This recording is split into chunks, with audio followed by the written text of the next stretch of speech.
Welcome to today's episode where we delve into the fascinating and somewhat disturbing world of menhaden fish, also known as big mouths or pogies. What sets these fishes apart is a peculiar phenomenon.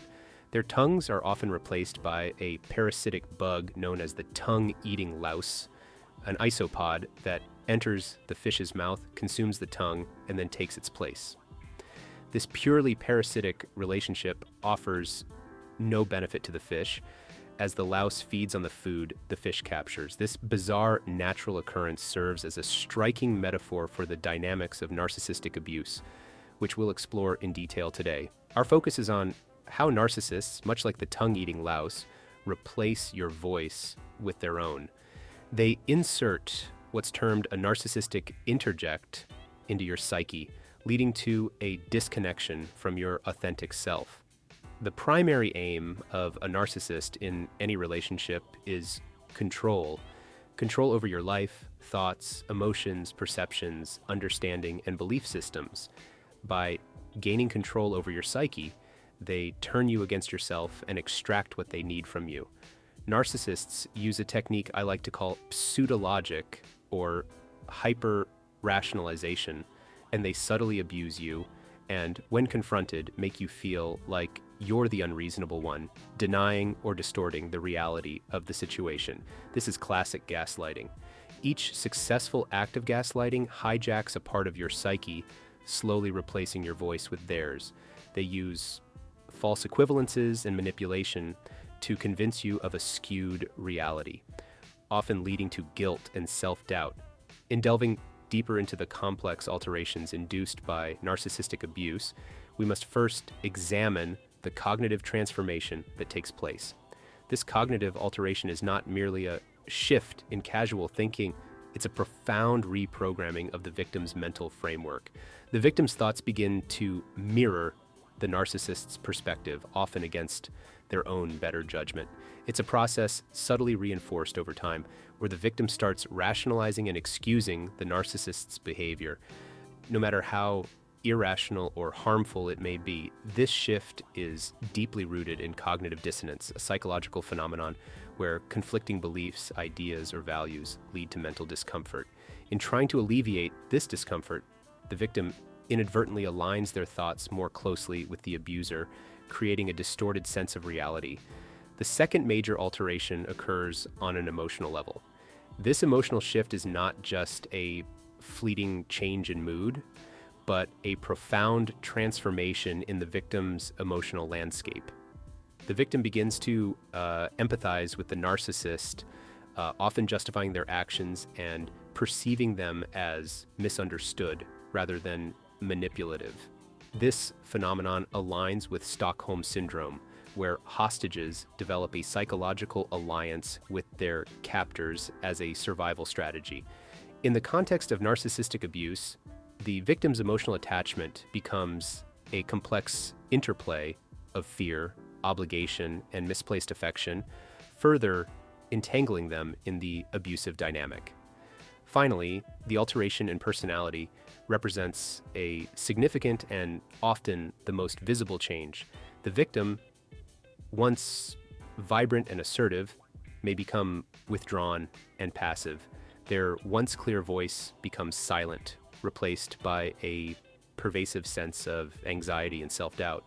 This change is more than just a shift in outward behavior. It's a fundamental alteration in how the victim perceives and values themselves. Living in a constant state of vigilance, victims find themselves perpetually walking on eggshells, fearful of triggering the narcissist's wrath or displeasure. This state of hyper-alertness and self-censorship is debilitating, leading to a loss of self-esteem and identity. Each of these alterations, cognitive, emotional, and personality-based, are not isolated changes, but interconnected aspects of a complex psychological trap set by the narcissist. The victim, entangled in this web, often struggles to recognize the extent of their transformation, further complicating the path to recovery. Understanding these dynamics is crucial for those seeking to heal from narcissistic abuse. It's a journey that requires recognizing and unraveling these profound changes, a process that is both challenging and essential for regaining one's sense of self and autonomy. To effectively counteract the profound alterations caused by narcissistic abuse, a critical step is the reclamation of one's authentic self. This process involves a deep introspective journey, one that can be greatly facilitated by the practice of journaling. Journaling in this context serves as more than a mere recording of thoughts. It becomes a powerful tool for self-reflection and reprogramming of ingrained beliefs. The method involves a simple yet profound exercise.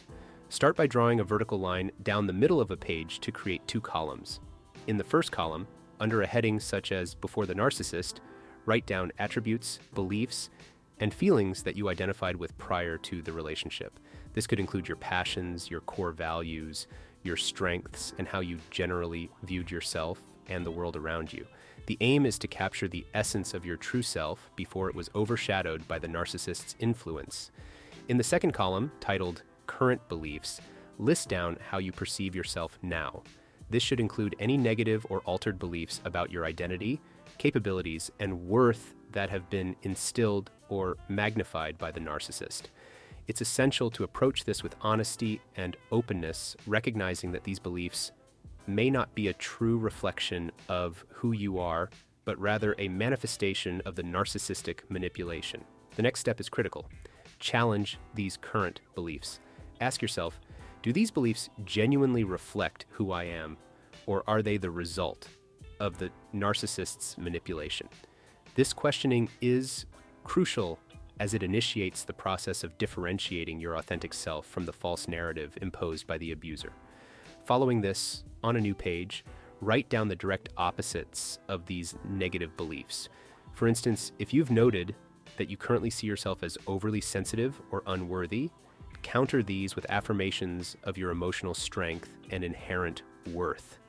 This act is not just about creating positive statements, but about actively reprogramming the harmful narratives that have taken root in your psyche.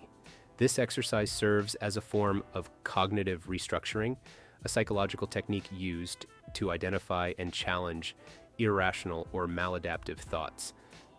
By writing down and affirming these positive opposites, you are actively engaging in the process of rewriting your internal narrative. It's a practice that not only counters the negative impact of narcissistic abuse, but also helps in rebuilding self-esteem and self-identity. It's important to note that this process is not an overnight fix. It requires consistency, patience, and often the support of a therapist or a support group. Over time, however, this practice can become a cornerstone of your healing journey, enabling you to slowly peel away the layers of manipulation and rediscover the authentic self that has been suppressed under the weight of narcissistic influence. In conclusion, like the tongue-eating louse, a narcissist replaces your voice and personality with their own, leading to significant alterations in your cognition, emotions, and overall personality. Recognizing the truth, reconnecting with your intuition, and reaffirming your authentic self are key to healing from narcissistic abuse. Thank you for joining me in this insightful journey. Let's continue the conversation in the comments and support each other on the path to healing.